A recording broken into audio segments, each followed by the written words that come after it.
I like how a lot of younger brothers these days are starting to wake up and realize that there's absolutely nothing wrong with them being happy. You know, they're starting to realize that the thought of being a decent member of society and wanting, at the very minimum, as a reward, to be able to enjoy the right of just a basic peace of mind, being able to pursue that happiness and enjoy it. There's absolutely nothing wrong with that. It's not some perverted ancient sin, as is often taught by, many of these, Bible quoting whores who are really just a bunch of retired sluts, and they're not allowing themselves to be distracted by any of the punk ass Captain Save-A-Ho types, like the ones all over YouTube who will one day want to superficially hide behind some theme of cultural privacy and then turn right around and use it as an excuse to try to degrade or belittle the genuine concerns of decent black men, which is really just a coward tactic on their part to impress more westernized black women. They're just not man enough to admit it. But it's good to see brothers are developing a level of wisdom and insight where they can see even through that bullshit. They're getting out of that collective hive state of mind where they, like so many other brothers before them, in my generation and beyond, were driven to believe that they're supposed to cater to the selfish agendas of modern day black women. It's good to see them evolving and becoming more aware of better options, far better options. They're breaking free of that mental mold where every black man has to be under some monolithic delusion that tolerating the negative attitudes of a black woman, the same attitudes that she would never exhibit with non-black men, is somehow necessary in the cause of promoting unity and strong families in the black community. They're seeing through that nonsense. And one of the ways a lot of brothers are starting to adapt to other options being available, I have to be honest, I personally disagree with it. And the reason I disagree with it because, quite frankly, the brothers deserve better. It's called the whole cougar dating thing. The whole grandma in a catsuit thing. A bunch of, retired whores who really didn't want to grow up. They want to go back and, bounce the boobies around again, get the grooves back, and, a bunch of shit like that. Anyway, I got a young brother giving me an email one day, and he told me how he was in a relationship with an older woman. And that was his new thing today, because, as he puts it, they were more romantically responsive. And I chuckled at it because, as I was reading it, I was like, well, they should be. They've only had the past 3 or 4 decades to practice. And half that time they were just being hoes, probably cheating on their husbands. But anyway, he wanted to know my response, what I thought about that. Basically, to me, cougars are not sexy to me at all, especially in the black community, because to me they represent failure. You basically got another example of another black woman who more than likely destroyed her own marriage with her nasty mouth, divided her own family, and taught the kids to hate their dad, made a joke out of motherhood, and never really learned to speak and conduct herself with discretion.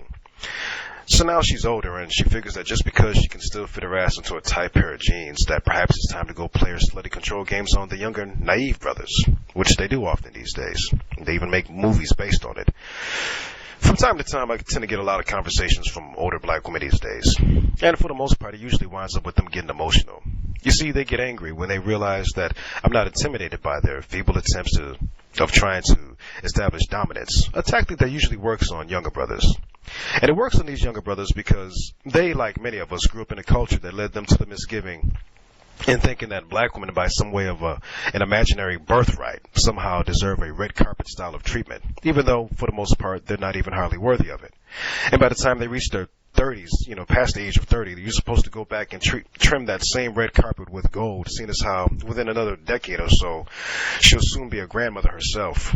And of course now, you're supposed to be humble all the more and bow down to this generational whore, because tradition has it that it's always been implied that there was always a lot of wisdom to be learned from black women, when they become generational grand elders.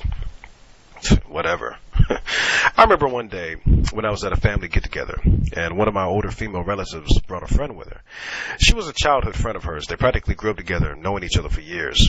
So she basically met the approval of the other elder members of the family as far as having permission to be there was concerned. Now, the woman came there dressed in clothing that made it clear that she wanted the younger guys to look at her lustfully. She wanted the guys to look at her lustfully. She had a low-cut, skin-tight pair of shorts on with a wide-neck shirt that showed more than half her cleavage, and it was tied in a knot at the bottom. And that wasn't even really the nasty part about the way this woman carried herself. Oh, no, not at all. You see, that part came later, when she got into a discussion with one of my other relatives, and she started exchanging the details of her personal social encounters with, younger guys. Now, mind you, this woman was in her upper 40s, and she was the mother of 2 teenage girls, one of whom was a single mother herself. Wonder where she learned that from.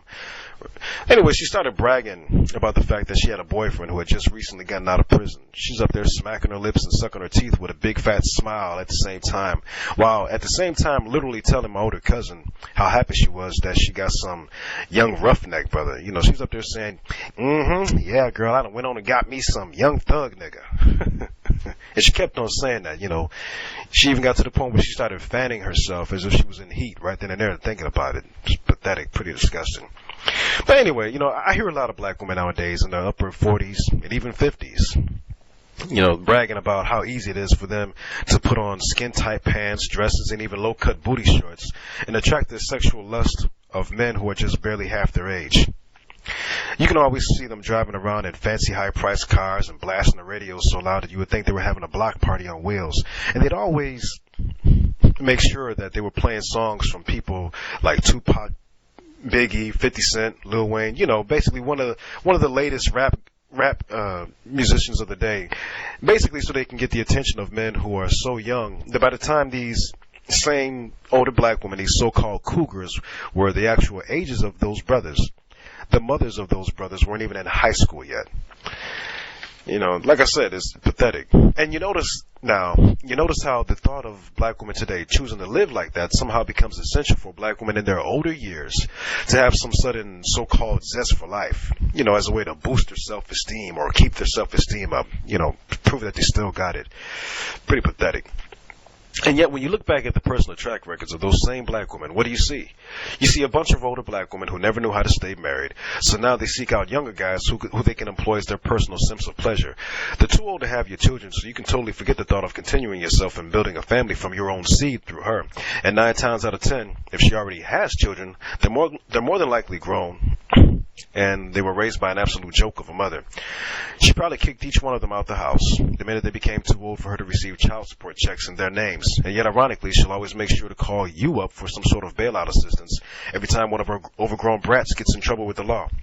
Unless you make ridiculous amounts of money, she'll never want to get married to you, especially if she's already made big on alimony from a previous divorce.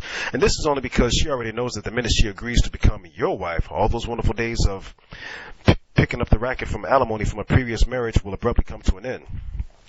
Basically, brothers, these are just a few of the many reasons why you should avoid these overused project hoes who never learn to get over the fact that one of these days their youthful whoring around, which in many cases even destroyed marriages, would eventually have an expiration date.